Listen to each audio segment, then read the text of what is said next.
अध्यक्षता कर रहे आदरणीय अध्यक्ष जी कमल साहब, जिलाध्यक्ष महोदय, इस कार्यक्रम में उपस्थित हम सब के नेता, हमारे बड़े भाई दलित पिछड़ों की आवाज माननीय सांसद बाल साहब, उपस्थित लाखन सिंह यादव साहब, वीर सेन यादव जी, प्रदेश सचिव बंटे पाल साहब, नरेंद्र जी, हमारी बहन मीरा जी, शेखू भाई, विधानसभा अध्यक्ष हमारे, और हमारे सेलू सोनकर, और इस कार्यक्रम को बहुत अच्छे से, बहुत कुशल से, बहुत सफल आयोजन किया। बहुत अच्छा आपने सफल आयोजन किया सीपू जी। साथियों, दो तीन बातें माननीय वीर सेन साहब ने और पाल साहब ने कही, और हम आपको सिर्फ दो ही तीन बातें कह के माननीय हमारे बड़े भाई विस्तार में पाल साहब बताएंगे। आपको एक बात जो बहुत अच्छे से समझनी है, वो एक बात है कि अगर इस देश में कोई समाज अगर गरीब है और कोई वर्ग अगर अमीर है, तो तुम्हारी गरीबी में ना तुम्हारे पिछले जन्मों का कोई कर्म है, ना तुम्हारा भाग्य खराब है। सरकार की नीतियों के कारण आप गरीब हैं, और जो लोग अमीर हैं वो सरकार की नीतियों के कारण। यहाँ पे बहुत सारे लोग बैठते हैं, उनको लगता है कि ठीक है, राजनीति है, हम वोट देते हैं, उससे ज्यादा क्या लेना देना है।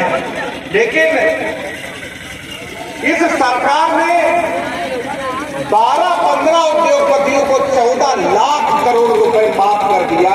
14 लाख करोड़। तो वो लोग अमीर हो गए। आपका सारा पैसा, आज भारत की 70% जो संपत्ति है इस देश की, वो 20 लोगों के पास है। वो कोई मेहनत से नहीं हुई है,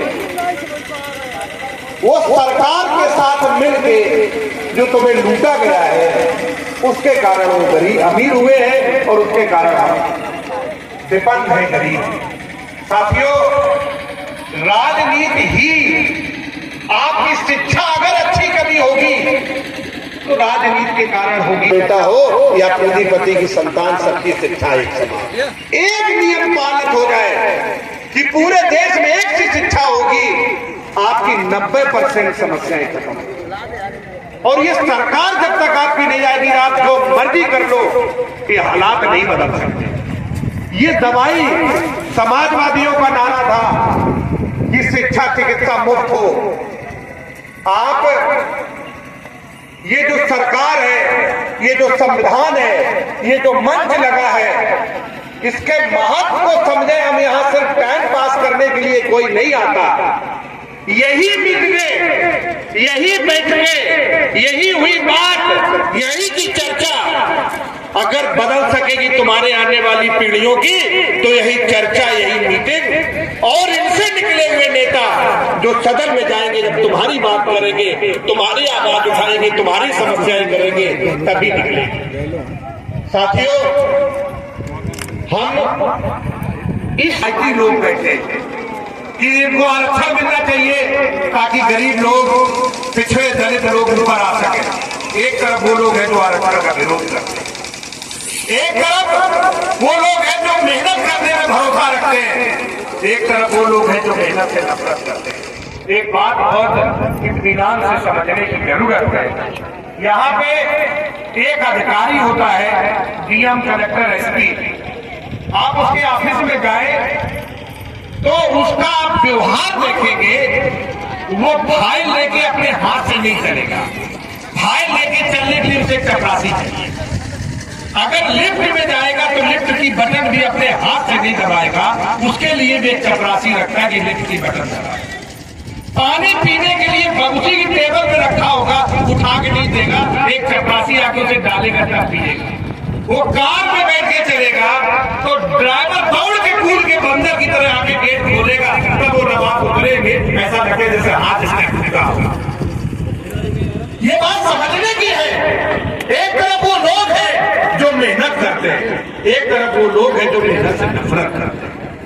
और जो लोग मेहनत से नफरत करते हैं उन्हीं की कलम में ये ताकत है कि तुम्हारी भाग्य लिखे, तुम्हारे लिए नीतियां बनाए।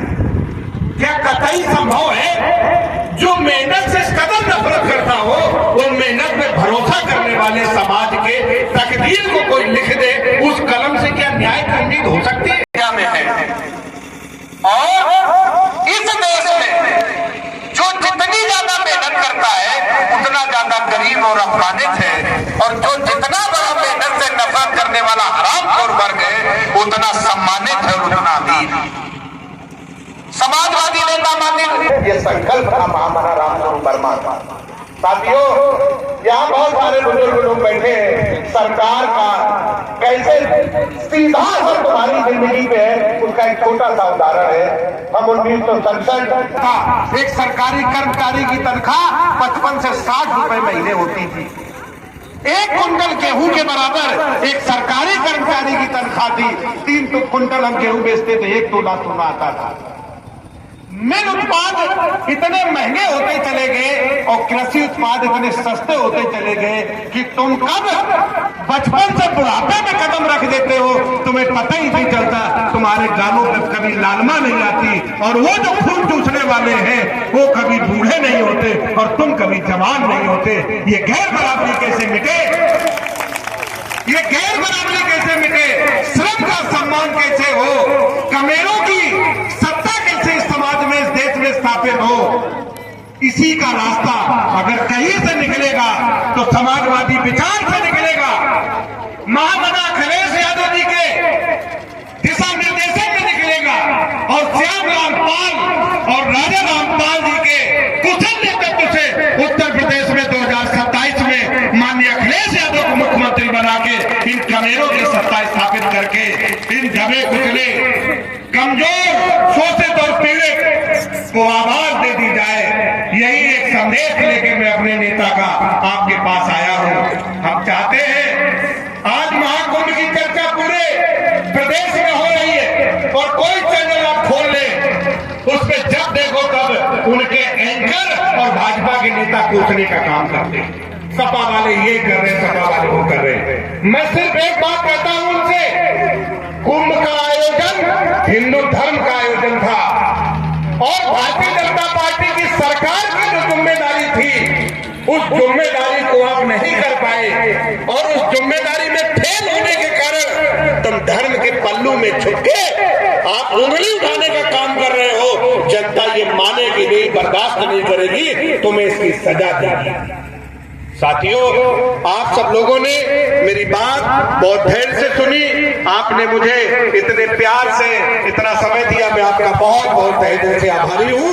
बहुत बहुत धन्यवाद। जय समाजवाद। और एक बात मैं कह के अपनी बात खत्म करूँ, आज हमारे यहाँ फोटो लगी थी हमारे शहीद आजम चंद्रशेखर आजाद साहब की। आज के ही दिन उन्होंने शहादत दी थी इस देश के लिए, समाज के लिए, और वो एक बात कहते थे कि भारत एक ऐसे ज्वालामुखी के मुहाने पे खड़ा हुआ वो देश है जिसके नेता उसके ज्वालामुखी के मुहाने के चारों तरफ बैठ के रंगरलियां बना रहे हैं। यहाँ गरीब और अमीर के बीच में खाई इतनी बढ़ती जा रही है, अगर इसे रोका नहीं गया तो ये देश फट जाएगा और सब लोग राख हो जाएंगे। वो बात उस समय कितनी सख्त थी मुझे नहीं पता, लेकिन आज इस देश में गरीब और अमीर के बीच में जितनी खाई बढ़ गई है वो निश्चित तौर पर स्थिति भयावह है। ये समाजवादी विचार और समाजवादी नीतियां ही इस गहराई से गैर बराबरी को दूर करके एक समतल समाज का निर्माण कर सकती है। बहुत बहुत धन्यवाद। चंद्रशेखर आजाद जी की शहादत को हम नमन करते हुए अपनी बारी को विराम देते हैं। बहुत बहुत धन्यवाद। जय समाजवाद। चंद्रशेखर आजाद हमारे। धन्यवाद बड़े भाई राष्ट्रीय सचिव जी। अब मैं इस